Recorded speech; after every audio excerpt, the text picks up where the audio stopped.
di sekitar kita dan memengaruhi kehidupan kita sehari-hari. Halo semuanya, saya Presanta Rosalinda Tupan dari kelompok 4 sebagai pemateri pertama. Hukum di Indonesia memiliki beberapa pengertian tergantung dari sudut pandang setiap orang.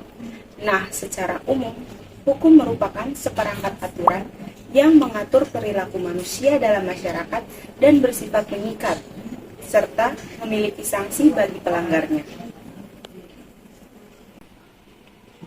Nah, jika hukum dilihat dari fungsinya, maka hukum merupakan alat untuk menciptakan suatu ketertiban, keadilan, serta kedamaian untuk suatu negara.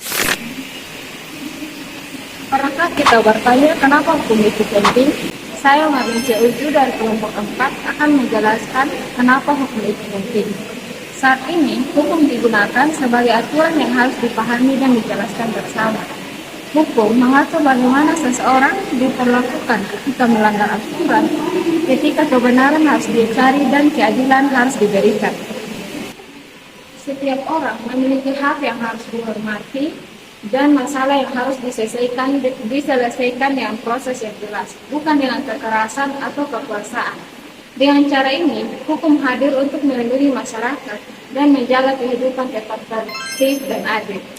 Hai, perkenalkan nama saya Delila Ekradinasi. Baik, sekarang kita akan masuk pada lembaga-lembaga yang bergabung dalam penegakan hukum. Nah, yang pertama ada Polri atau yang kita kenal dengan sebutan polisi. Merupakan alat yang digunakan oleh negara untuk menjaga serta mengamankan negara. Nah, polisi sendiri memiliki banyak tugas dan juga wewenang. Terutama salah satunya yaitu melakukan penyelidikan dengan penyidikan. Baik, yang berikut kita akan masuk pada kejaksaan. Nah, kejaksaan sendiri merupakan suatu lembaga yang melaksanakan kekuasaan negara dalam bidang penuntutan. Nah, pada poin yang ketiga kita akan masuk pada Mahkamah Agung dan peradilan di bawahnya, yaitu mengadili dan menegakkan keadilan. Contohnya, Mahkamah Agung harus memberikan vonis kepada seseorang sesuai dengan pasal atau undang-undang yang berlaku. Kita akan masuk pada poin yang keempat, yaitu KPK. KPK merupakan pemberantas korupsi secara independen. KPK harus mampu mengungkapkan kasus yang melibatkan pejabat-pejabat tinggi yang tidak menjadi alat politik sesuai dengan mandat yang berlaku sesuai dengan putusan Mahkamah Agung. Baik, kita akan masuk pada poin yang kelima, yaitu Komnas HAM. Komnas HAM sendiri merupakan yang berfungsi untuk melindungi hak-hak asasi manusia dengan melakukan penyelidikan kasus-kasus yang melibatkan masa lalu dan juga kasus-kasus yang baru terjadi. Hai, saya Agnes Ketadia dan sekarang kita akan masuk kepada contoh-contoh kasus yang ada di Indonesia, baik itu hukum secara adil maupun tidak adil. Pada contoh kasus yang pertama, yaitu hukum di Indonesia yang berjalan secara adil, saya mengangkat kasus Ferdy Sambo yang melakukan pembunuhan berencana terhadap rekannya sendiri, yaitu Brigadir J, dan dia mendapat hukuman penjara seumur hidup serta dilakukan pemberhentian tidak secara hormat. Namun selain itu ada juga hukum di Indonesia yang tidak berjalan dengan adil, yaitu contoh kasus yang saya ambil yaitu seorang yang bernama Baik Nurul pada tahun 2018 ia melakukan korban pelecehan verbal. Namun ketika ia melaporkan kasusnya kepada polisi dengan membawa bukti percakapan sebagai bukti, dia malah dituduh melanggar undang-undang ITE dan dia mendapat hukuman 6 bulan penjara. Hal ini menunjukkan bahwa di Indonesia ada hukum yang berjalan adil, ada juga hukum yang tidak berjalan dengan adil. Nah, kenapa hal-hal yang melanggar hukum masih terjadi?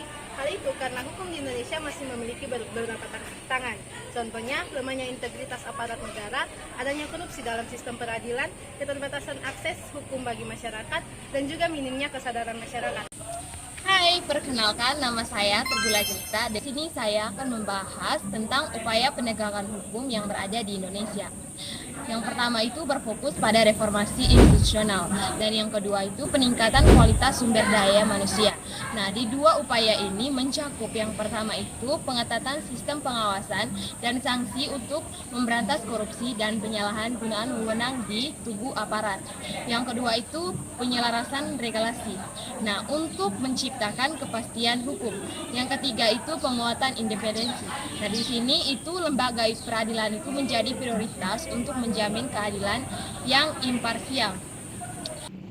Halo semua, saya Widya Ustazah Bajingi dari kelompok 4 akan menyampaikan kesimpulan dari materi yang telah teman-teman saya paparkan. Di sini, penegakan hukum yang adil bukan hanya menjadi tanggung jawab aparat, tetapi juga tanggung jawab seluruh warga negara. Nah, oleh karena itu, keadilan bukan hanya hasil putusan pengadilan, tetapi juga proses yang bermartabat. Nah, hukum yang adil adalah hukum yang berpihak pada kebenaran dan kemanusiaan. Sekian dari hasil presentasi kami. Terima kasih.